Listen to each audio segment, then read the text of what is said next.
What's up, art holes? I'll never call you that again. I'm Mitch Knox, the digital editor of TheMusic.com.au, back for another look at the week in arts and culture with Arting About. National Arts editor Hannah Story will be back in the saddle next week, so let's make this one special. First up, the big story in the arts world continues to be regarding funding cuts in this year's budget. Last week, the Liberal government announced it's reallocated funds away from the Australia Council to Federal Arts Ministry. The Australia Council came out yesterday to say what this means in real terms, which is basically the end of very important programs for emerging artists and groups, such as Art Start, the Creative Communities Partnerships Initiatives, and Artists in Residence. The June grant round for artists and organizations was canned too, so that's not great if you'd already started your application. And there's also been a suspension of this 6-year funding for organizations program, so quite a number of far-reaching effects for this one. It's all expected to hit small to medium-sized organizations and emerging artists the hardest, naturally. So sign the Australian Union's petition if you're anti the defunding of the Australia Council. You'll join the likes of creative luminaries Christos Tsolkias and Sean Tan, as well as the many people that came out today across the country to take part in the massive public dance protests, which happened at 1:30 this afternoon Eastern Time. So check themusic.com.au. We've got a full dedicated roundup of all the sights and sounds from the events around the country. So, on a slightly lighter note, however, what are we reading and watching? Well, we're reading the huge piles of books that our arts editor is picking up at Sydney Writers' Festival events across the week and on the weekend. Last night, we headed to Helen Garner's Why Do We Write About Darkness session. It was an incredibly inspiring hour and a half, to be honest. We planned to spend the weekend there, pretty much just reading the back catalogues of the artists we see.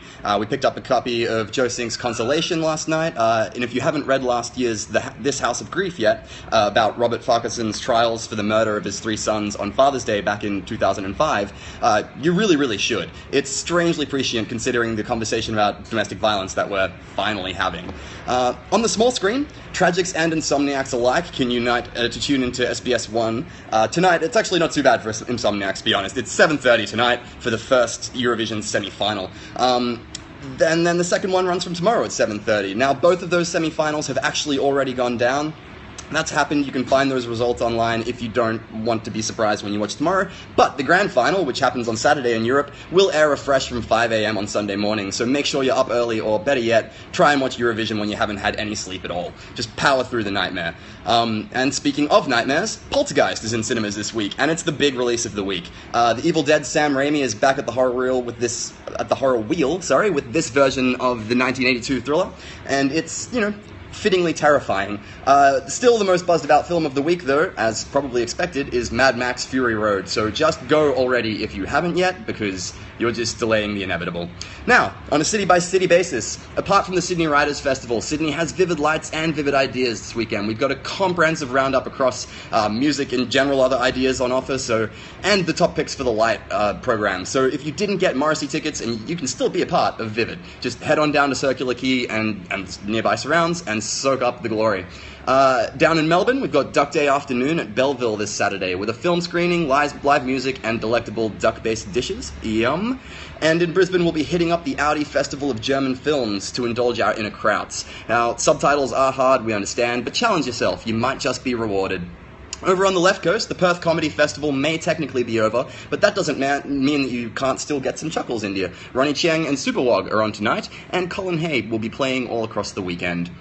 Down in Adelaide on Saturday, we've got The Feast on Foot. It's a 3-hour-long walking food and street art tour throughout the city. We're already licking our lips for it because the food on offer sounds incredible. It's sashimi, there's dumplings, there's pastry, heaps more. There's a lot on offer, so get to it. And way on down in Hobart, we've got Tasmanian Red Wine Weekend at Prince's Wharf. The tagline is to sample over 64 Tasmanian wines from 28 producers. Wear your wine-stained lips with pride and support your local winemakers. That's it for me for another week of Arting About. Thank you very much for putting up with me over the past 2 weeks. Hannah will be back next Friday. Make sure you grab a copy of The Music in your city and have yourselves a fantastic weekend. Thank you.